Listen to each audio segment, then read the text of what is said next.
और चलिए अब बात करते हैं द्रौपदी मुर्मू की, जिन्होंने राष्ट्रपति का चुनाव जीत लिया है और अब वो 25 जुलाई को देश के 15वें राष्ट्रपति के रूप में शपथ लेंगे। आपको ये भी बता दें कि राष्ट्रपति चुनाव में कुल 4,754 वोट पड़े, जिसमें मुर्मू को 2,824 वोट मिले हैं, जिसका मूल्य 6,76,803 रहा है। वहीं अगर यशवंत सिन्हा की बात की जाए तो कुल 1,877 वोट इन्हें मिले, जिसका मूल्य 3,80,177 रहा। वहीं अगर काउंटिंग की बात की जाए तो 53 अवैध वोट भी पाए गए। वोटिंग पर्सन की बात करें तो मुर्मू को 64.3 जबकि सिन्हा को 35.97% वोट मिले हैं।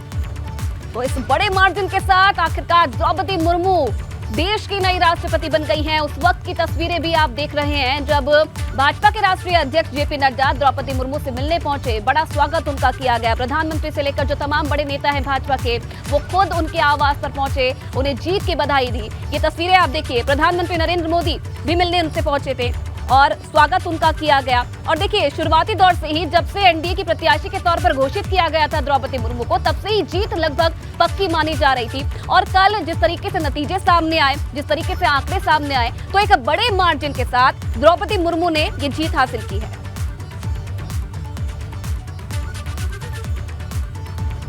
तो देखिए, यूपी से द्रौपदी मुर्मू को कितने वोट मिले हैं ये भी जान लेते हैं और ग्राफिक्स के जरिए आपको समझाते हैं। भाजपा की सबसे पहले बात कर लेते हैं। भाजपा की तरफ से 255 वोट पड़े हैं। अपना दल की बात करें तो 12 और निषाद पार्टी की अगर बात करें तो 6 वोट उन्हें पड़े हैं। सुभाषपा की तरफ से 5 और जनसत्ता दल की अगर बात की जाए तो 2 वोट उन्हें पड़े हैं।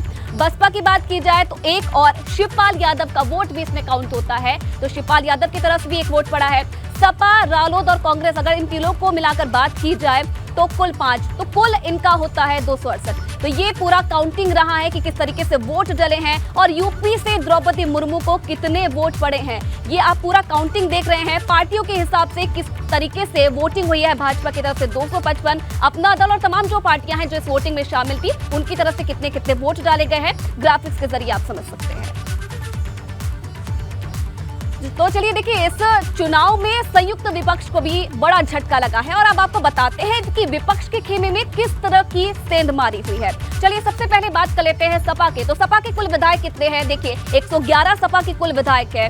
रालोद के कुल कितने विधायक है? रालोद के 8 विधायक है। और कांग्रेस के कुल विधायकों की संख्या की अगर बात की जाए तो कुल इनके हैं 2 विधायक। तीनों पार्टियों के मिला के अगर पूरा गणित देखा जाए तो 121 विधायक होते हैं। शिवपाल यादव ने क्रॉस वोटिंग की, जिस तरीके से वोटिंग के दिन ही उन्होंने ये कन्फेस कर दिया था कि उन्होंने क्रॉस वोटिंग की है। नाहिद हसन जेल में बंद है, उनका वोट काउंट नहीं हुआ। और यशवंत सिन्हा को टोटल 119 वोट मिलने थे।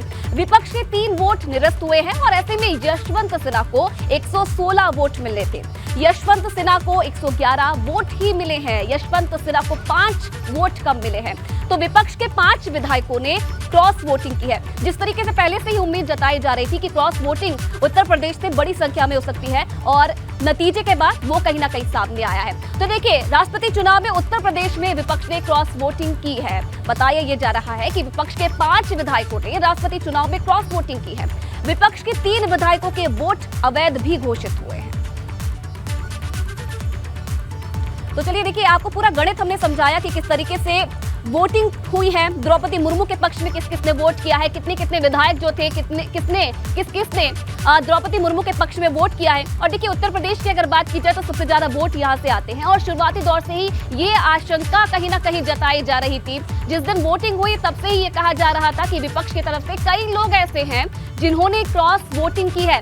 सबसे बड़ा दल यानी कि सपा का गठबंधन, उनकी तरफ से भी क्रॉस वोटिंग हुई है। तो कहीं ना कहीं द्रौपदी मुर्मू और यशवंत सिन्हा के बीच जो मुकाबला था उसमें ये बड़ी क्रॉस वोटिंग हुई है और विपक्ष को एक तगड़ा झटका भी लगा है। माना यह जा रहा है कि जिस तरीके के नतीजे सामने आए हैं, जिस तरीके से क्रॉस वोटिंग हुई है, उसके बाद अब विपक्ष की तरफ से चिंतन मंथन किया जाएगा। बिल्कुल आयुषी, आपने ग्राफिक्स के जरिए तमाम गणित को समझा दिया, तमाम चीजें दर्शकों के सामने रख दी। और चलिए अब ग्राउंड पर क्या इम्पैक्ट है ये समझने की कोशिश करते हैं। हमारे 2 सहयोगी जुड़े हुए हैं। अविनाश तिवारी दिल्ली से हैं, अनुभव शुक्ला हैं हमारे साथ लखनऊ से। लखनऊ का रुख करेंगे क्योंकि देखिए, क्रॉस वोटिंग की कौन करता है ये तो नहीं पता चल सकता अनुभव, लेकिन हाँ, क्रॉस वोटिंग हुई है और इसे लेकर के लखनऊ में क्या हलचल? देखिए बिल्कुल ठीक है, क्रॉस वोटिंग किसने की ये तो कोई नहीं बता सकता। जिसने क्रॉस वोटिंग की है सिर्फ वही जानता है, और जिसने क्रॉस वोटिंग करवाई है या तो वो जानता है। लेकिन इतना तो तय है कि ये राष्ट्रपति का जो इलेक्शन हुआ है इसमें क्रॉस वोटिंग हुई है, और वो आंकड़े जब आप उठा के देखेंगे तो उसमें साफ तौर पर पता चल जाएगा। द्रौपदी मुर्मू जो एनडीए की कैंडिडेट थी, उनको एनडीए अलायंस जो है उनके कुल वोट मिलाकर, इसके अलावा जो विपक्ष से लोग आए उनके वोट मिलाकर अगर आप देखिए तो 282 वोट मिलने चाहिए थे उत्तर प्रदेश से, यहाँ के विधायकों के, और उनको मिले कितने 287। तो ये 5 वोट कैसे बढ़ गए?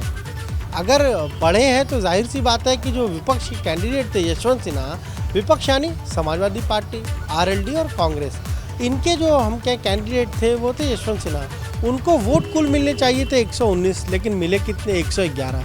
अब अगर हम ये भी मान लें कि 3 वोट जो इनवैलिड हैं उत्तर प्रदेश में विधायकों के, वो इसी विपक्ष के वोट को मान लें, तब भी 5 वोट तो ऐसे हैं जो उनके खाते में जाने चाहिए थे यशवंत सिन्हा के, लेकिन वो नहीं गया। और वो कहाँ, वो प्लस कहाँ हो गया, वो द्रौपदी मुर्मू के को मिल गया, प्लस उधर हो गया एनडीए की कैंडिडेट की तरफ। तो जाहिर सी बात है कि 5 वोट तो इधर से उधर हुए हैं। अब जिस दिन वोटिंग हो रही थी उसी दिन शहजुल इस्लाम की तस्वीर सामने आ गई थी शिवपाल यादव के साथ, और उस पर उन्होंने कोई भी बात सीधे तौर पर नहीं कही। उन पर अगर किसी पर आरोप लग रहा है तो उसको अपनी बात बतानी चाहिए, आकर बतानी चाहिए कि भाई ये गलत है, मैंने तो कहीं क्रॉस वोटिंग नहीं की। उन्होंने कहीं इसका खंडन भी नहीं किया। इसके अलावा अब 4 कौन ऐसे लोग हैं, ये तो समाजवादी पार्टी को, आरएलडी को देखना होगा, कांग्रेस को भी देखना होगा, उनके 2 विधायक हैं। किसने क्रॉस वोटिंग की? अब ये वाकई विपक्ष के लिए, क्योंकि विपक्ष तो अपनी एकजुटता दिखाना चाह रहा था इस प्रेसिडेंट इलेक्शन के जरिए, पर वो एकजुटता तो नहीं दिखी, उसमें तो बिखराव हो गया। और बिखराव ऐसा हुआ कि गठबंधन के एक साथी चले गए, ओम प्रकाश राजभर, उनके तो 5 विधायकों ने सीधे तौर पर द्रौपदी मुर्मू के समर्थन कर दिया। शिवपाल यादव तो पहले घोषणा ही करके उन्होंने मुंह पर एक क्लैरिटी के साथ बता दिया कि भैया आपके साथ हम नहीं हैं, आपने नहीं बुलाया, वो स्पष्ट है। लेकिन परेशानी तो वहाँ है ना कि जिन्हें वो अपना समझते हैं वो उनके अपने हैं नहीं। इस तरीके से उत्तर प्रदेश की सियासत में क्या हलचल होगी, तमाम चीजों पे नजर रहेगी। लेकिन दिल्ली में भी बड़ी हलचल। अविनाश का रुख करते हैं। अविनाश, और किस तरीके की जानकारी आ रही है दिल्ली से क्रॉस वोटिंग को लेकर के? जी देखिए, अगर स्नेहलता बात करें तो क्रॉस वोटिंग न सिर्फ उत्तर प्रदेश में हुई बल्कि देश के कई राज्यों में क्रॉस वोटिंग हुई है। सबसे ज्यादा अगर बात करें तो क्रॉस वोटिंग असम में हुई है, जहां पे 22 विधायकों ने क्रॉस वोटिंग की है और एनडीए की उम्मीदवार द्रौपदी मुर्मू के पक्ष में वोट डाले हैं। वहीं अगर बात करें तो गुजरात में 10 विधायकों ने क्रॉस वोटिंग की है।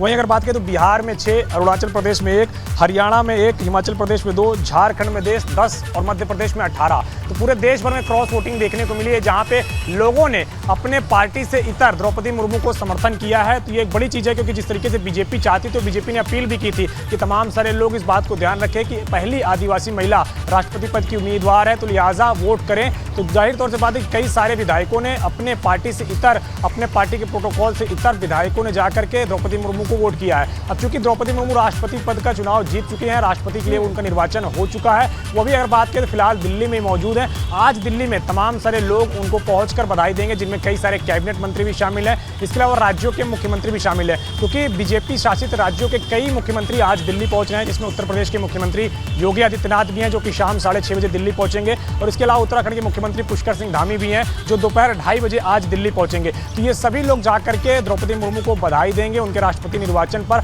उनको शुभकामनाएं देंगे और अभिनंदन करेंगे उनका। और इसी के साथ साथ अगर बात करें तो जो अभी वर्तमान में राष्ट्रपति हैं रामनाथ कोविंद, इनके फेयरवेल का भी कार्यक्रम आज से शुरू हो जाएगा। आज प्रधानमंत्री नरेंद्र मोदी शाम 5:30 बजे दिल्ली के होटल अशोका में राष्ट्रपति रामनाथ कोविंद को फेयरवेल डिनर दे रहे हैं, जिसमें अगर बात करें तो कई सारे कैबिनेट के सहयोगी मौजूद रहेंगे और कई सारे बुद्धिजीवी वर्ग के लोग भी शामिल होंगे। इसके बाद अगर बात करें तो कल भी राष्ट्रपति भवन अपनी ओर से, जो राष्ट्रपति हैं रामनाथ कोविंद, उनके लिए फेयरवेल पार्टी का आयोजन कर रहा है, जिसमें कई सारे मुख्यमंत्री, कई सारे बुद्धिजीवी और कैबिनेट के कई सारे मंत्री के साथ साथ प्रधानमंत्री नरेंद्र मोदी भी शामिल होंगे।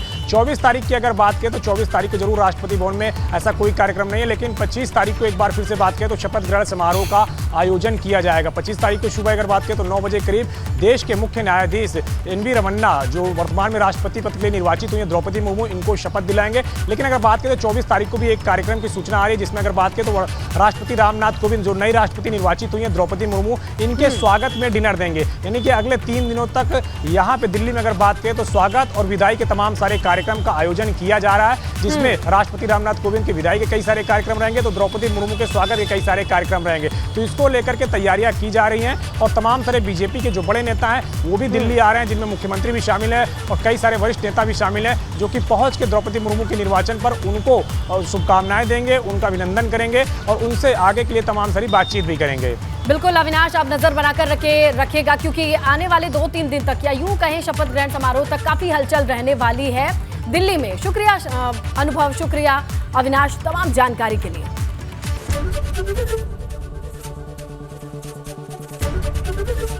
एबीपी गंगा, खबर आपकी, जुबान आपकी।